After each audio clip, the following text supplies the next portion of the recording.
Okay, in this video we're going to be putting supply and demand together, and we're going to understand how buyers and sellers come together and the arrangement in which they come together to trade, which we know as the price. So as we discussed earlier, both supply and demand capture willingness to buy and willingness to produce.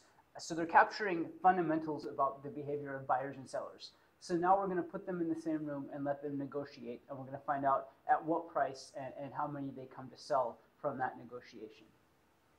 So to begin with, we usually start by drawing our graph. So we have quantity on the x-axis, price on the y-axis, and then we have our willingness to buy, our marginal benefit, or our demand curve. And that's going to be downward sloping, and we'll label it D for demand. And then we also have our buyers in this, or our sellers in this case, the supply curve, which is measuring willingness to produce, marginal cost, or as we know it as the supply curve. So these two curves, this curve representing at what price sellers want to supply, or how many, at any price, how many sellers would be willing to sell.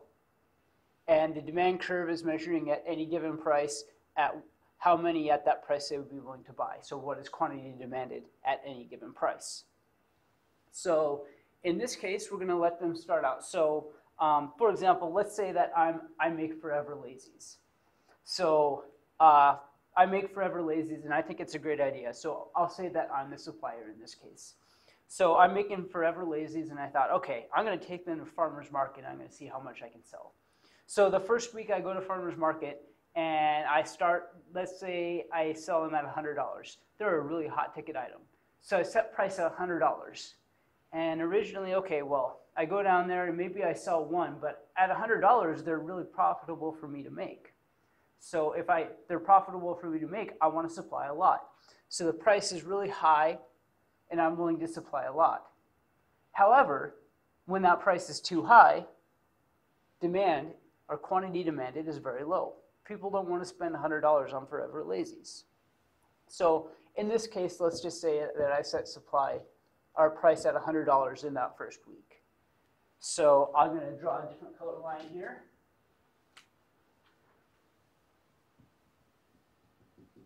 So there's my $100 price that I originally set.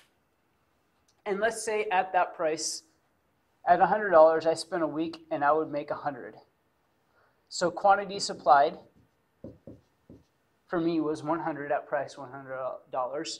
And we said earlier that I only sold one. So quantity demanded at price $100 was 1. And in this case, something's not right here. I brought 100 down with me in a U-Haul to the farmer's market, and I only sold one. So I have to take 99 back with me in the U-Haul that I didn't sell.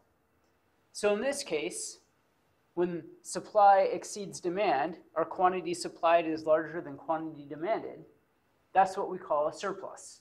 So I have 99 left over after all transactions have been completed that I'm taking back, and I'm just going to have to sell at a later point. So we can measure that surplus as the distance between demand and supply.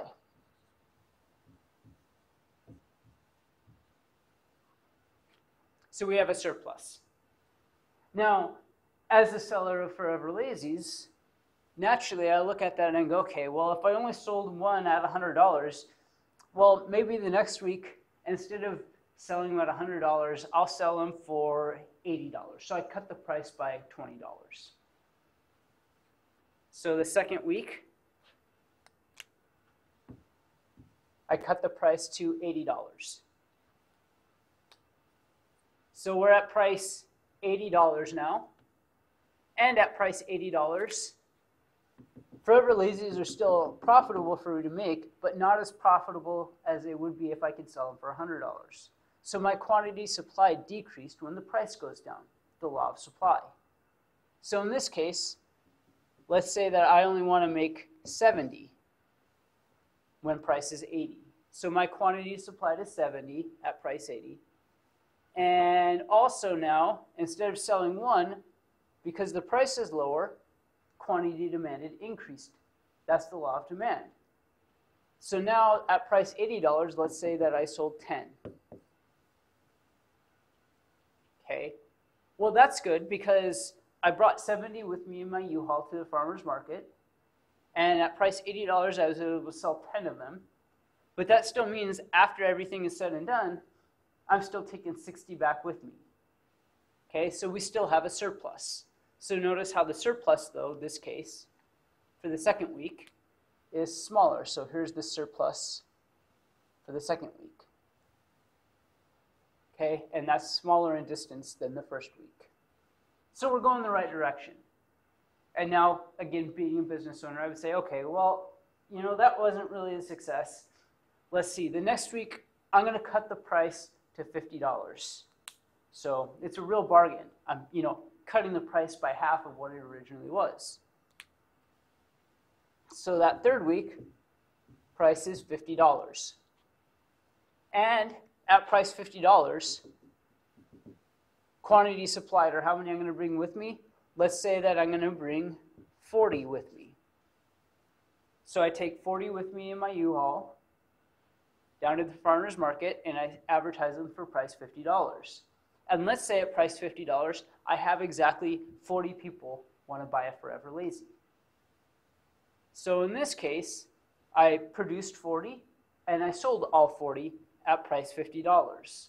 So quantity supplied equals quantity demanded.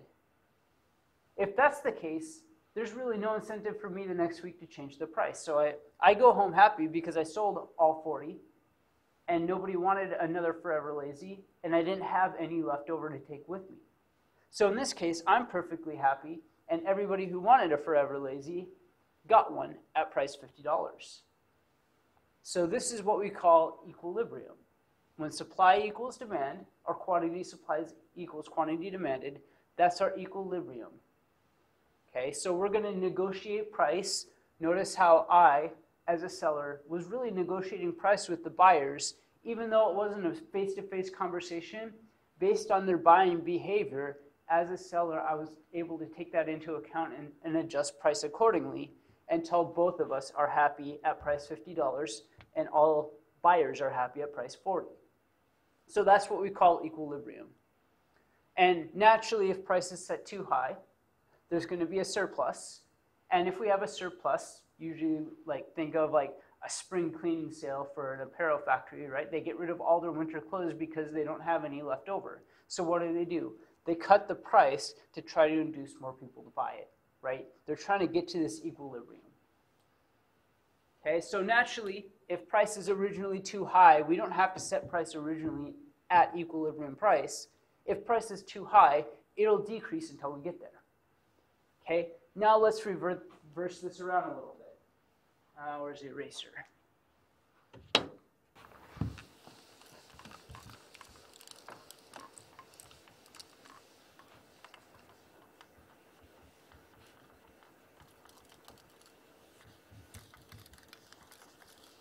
All right. So now let's take it the other end of the spectrum. What happens if price is originally too low?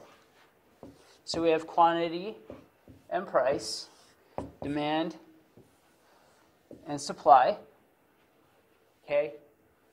Now, let's just say that I'm making Forever Lazy pajamas again, and I'm the maker of them, but I originally set price too low. So the price is $50, equilibrium was 50 and 40. But let's just say that I start out and I'm going to set price at originally $10.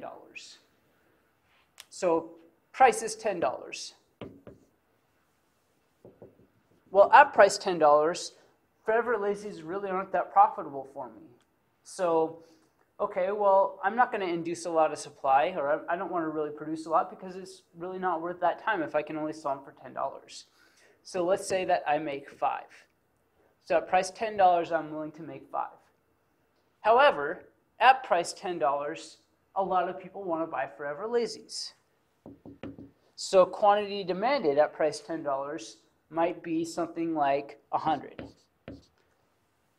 So at price $10, 100 people want a Forever Lazy, but I only produced 5 of them. So in this case, the first 5 people in line buy a Forever Lazy at price $10, and then I'm out. But there's still 95 people left over that want a Forever Lazy. Okay? So in this case, quantity demanded exceeds quantity supplied, and we call that a shortage.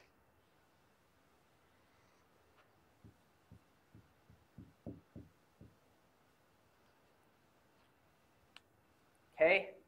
Now, as a business owner, I go, wow, a lot of people really wanted a Forever Lazy. Well, the next week, that tells me that, hey, maybe I can make a little bit more money, so I'm going to raise the price to $25. So the next week, I'm charging $25 for a Forever Lazy. Okay, so at price $25, Forever Lazies are more profitable for me at price 25 than at price 10. So in this case, instead of making 5, I might be willing to produce 20. And at price $25, they're more expensive, so not as many people want them. So instead of 100, let's say that 80 people want them. Okay, so in this case, 95 people were left over after week 1 at price $10. And this time, the first 20 people out of these 80 who want them are going to buy all 20 that I have at price $25. But that means that there's still 60 people out there wanting for a Forever Lazy. So the shortage went down from 95 to 60. So 100 minus 5 in week 1 to 80 minus 20 to week 2. Graphically, the shortage decreased. So our shortage went from this big only to that big. Okay? Well, that still tells me there's 60 people who wanted a Forever Lazy. And so they come by and say, hey, do you have any more Forever Lazies? And I go, no, I'm sorry, I sold out already. But the next week, hey, I can charge even more because people still want Forever Lazies. So the next week, I'm going to charge $50. And then at price $50, I want to make 40. And at price $50, people want to buy exactly 40, so we get to equilibrium. Okay, so in this case, when there's a shortage, there's an upward pressure on prices, right? There's a lot of people willing to pay a high price for the ones that they can get their hand on. So a good example of this, in the mid-1990s, there was a thing called Tickle Me Elmo for Christmas, and there's a massive shortage. And so what happened is people just bought as many as they could, and then I think it was right around the time eBay came online, or the internet anyway. And so people could sell these Tickle Me Elmos for hundreds and hundreds of dollars online for something that cost them maybe $30 at the store. Another good example might be PlayStation 3s or PlayStation 4s. So when PlayStation 3 came out, it was hard to get your hands on one. There's a shortage. And so a lot of people who got the original ones could sell them for over $1,000 on the internet. So they would sell it for over $1,000 brand new, something that they bought for $300.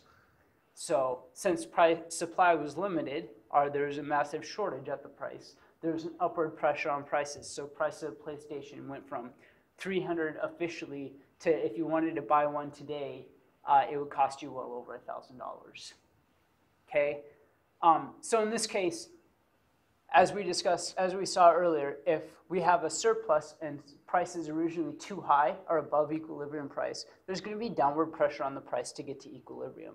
And the same thing occurs if prices are originally set too low. If there's a shortage, there's going to be an upward pressure on prices until price gets to equilibrium. And then once we get to equilibrium, everybody wants to stay there. That's why it's called equilibrium. Both suppliers and demanders are happy.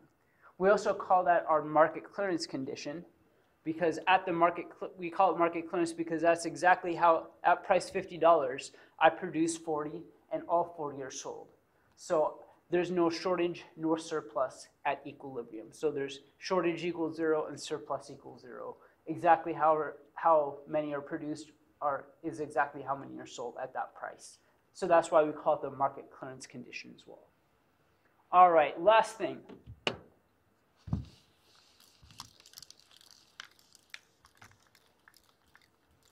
under equilibrium, we want to analyze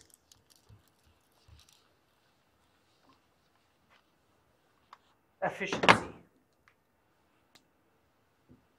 And as we discussed earlier, efficiency can be measured by producer surplus and consumer surplus. So producer surplus is measuring productive efficiency, and consumer surplus is measuring allocative efficiency. Okay, so I'm going to label equilibrium. And equilibrium, I use a notation P star, star to denote equilibrium, and then Q star, so I know where my price and quantities are. Okay, and then let me grab a couple other colors. All right. Now, we said that we could measure consumer surplus, or allocative efficiency, as the total benefit left over from trade, or the total benefits gained from trade. Okay, so here in this market, whatever we're looking at, let's say it's the market for oranges, people are willing to pay a really high price for that first orange, but price is much lower than they're willing to pay. So I'd be willing to pay $5 for an orange, but I only have to pay $1 for it. So for me, I get $4 of total benefit after the trade, or net benefit after the trade. And somebody else may be willing to pay $4 or $3 for an orange, and they have to buy it for $1, so they get $2 of benefit. So if we add up everybody's benefit from trade, area underneath demand, but above price across all quantity, so in this case, Q star,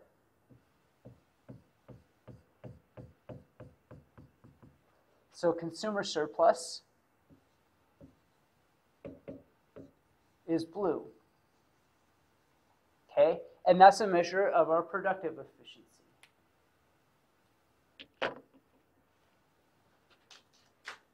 Producer surplus, we said, is going to be total profits. So how much better off firms are after they've traded. So one firm can sell an orange for 25 cents and they sell it for $1, so they made 75 cents in profit. Another firm can produce an orange for 50 cents and they sell it for $1, so they made 50 cents in profit.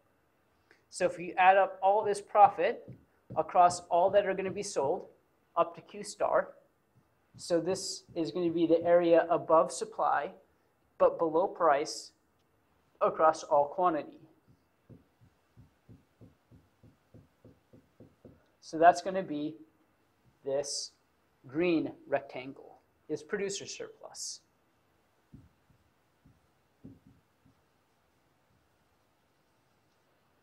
Okay, so now we have a measure of efficiency. Consumer surplus is measuring allocative efficiency. Producer surplus is measuring productive efficiency.